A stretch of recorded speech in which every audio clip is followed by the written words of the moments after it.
Our one-to-one initiative implementation can be done in a few simple steps. First of all, we need to have a clear goal and vision as what we want to achieve. We need to have supportive professional development for our teachers over educational hubs such as Canvas or Blackboard, monitoring systems such as Dino, and grading such as SIS.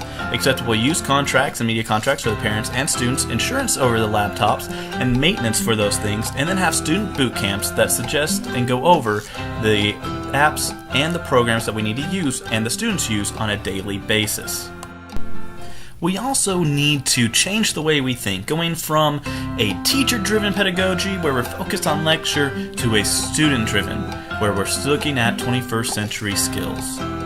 We need to put the student first in our content. Those 21st century skills focus on the creative and the innovation.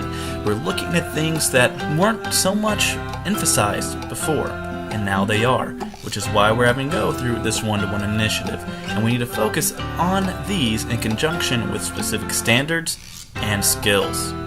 For a moment, we want to go ahead and talk about the ITSE standards in relation to what it is we're trying to achieve with our one-to-one initiative rollout. And essentially, just like any other standards and learning standards, these are the things that we try to adhere to. And let's just take a moment to kind of very quickly look over these: creativity and innovation, communication, collaboration, research and informative fluency, critical thinking, problem solving, and decision making, digital citizenship, and technology, operations, and concepts. Now, the question is, these are the standards in which we are going to be adhering to with our one-to-one rollout. But we want to also take a second here to look at how these actually relate to what we referred to earlier with 21st century skills. If you'll take a second to look at these between learning skills, literacy skills, and life skills, we're looking at the things that directly relate to the ITSE standards. Look here where it says critical thinking and creative thinking. And we're coming right back here, creativity and innovation. Critical thinking in number 4, problem solving. The 21st century skills and the ITSE standards essentially relate in such a way that they are complementary to each other. And so with this one-to-one rollout, what we're trying to do and what our hope to do is that we go ahead and make sure that these students are working in a way that is going to help them. If you look down here, because there's some thoughtful learning here, which you can find and source at the website, which is directed directly at the top, is the idea of new skills for new jobs. The world is changing. Things that people do now for full-time employment for their careers 10, 15 years ago did not exist. But these 21st century skills, specifically with the learning skills, which I believe can be applied easily to the classroom in such a way that it is no problem to see what it is that we're doing, but also how they work in conjunction with the ITSE standards. And these are the standards that we'll be adhering to with this run-to-run rollout, in addition to our learning standards and things and the content that we're going to be teaching. Specific and useful professional development in relation to these programs and the hardware and software side is a must for teachers. After all, they're the ones who are going to be teaching the students how to use these programs and therefore need to be masters of it themselves. When discussing our one-to-one initiative rollout procedure, what we've done is we've looked at a few different things and educational professionals that have done it before, that have written articles on it, and we're going to look at the common trends because we're not going to take everything that they've decided or that they've suggested. We're going to make it our own. We're going to find it the best way and make it the best possible decision for our district by picking the best things out of some and leaving the other things behind.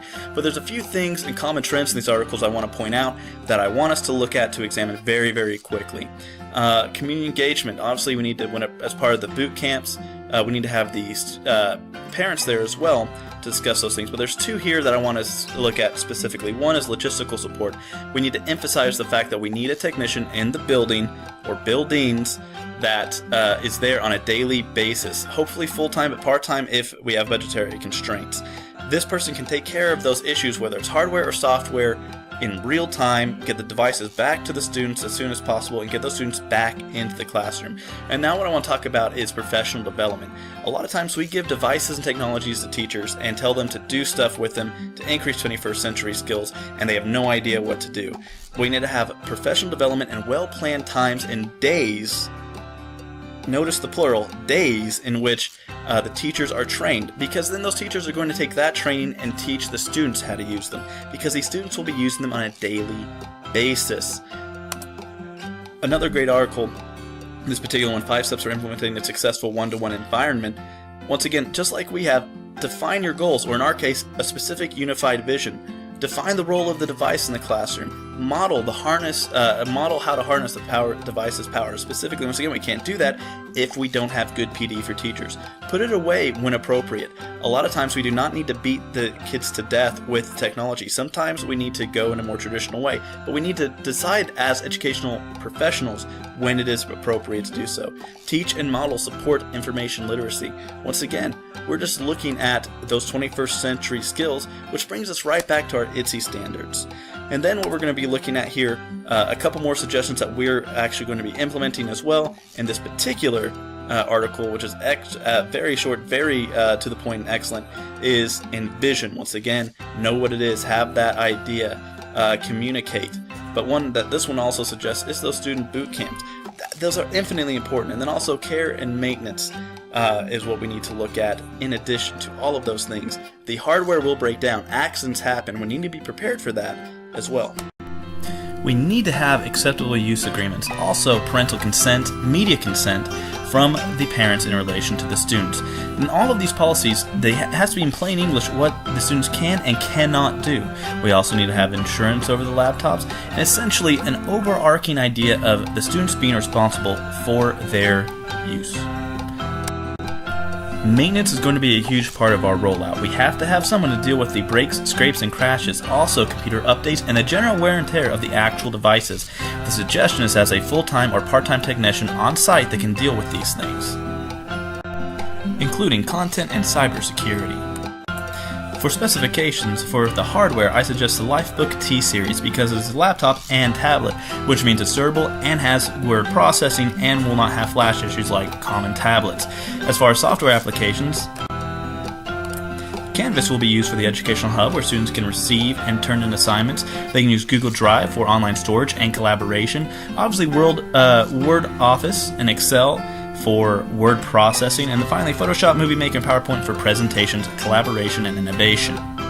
Other suggestions include having the faculty use common programs across the board, and also making sure that we are reinforcing the skills and programs used in those student boot camps at the beginning of the year. We also need to have day use loaners for students that forget things, and we also need to be flexible. These steps to implementation, I believe, will be very beneficial for our students. They'll support the teaching staff and the faculty. We'll also be able to use acceptable use, contacting the parents and making sure that they are on board, and then basic maintenance and security from an IT technician.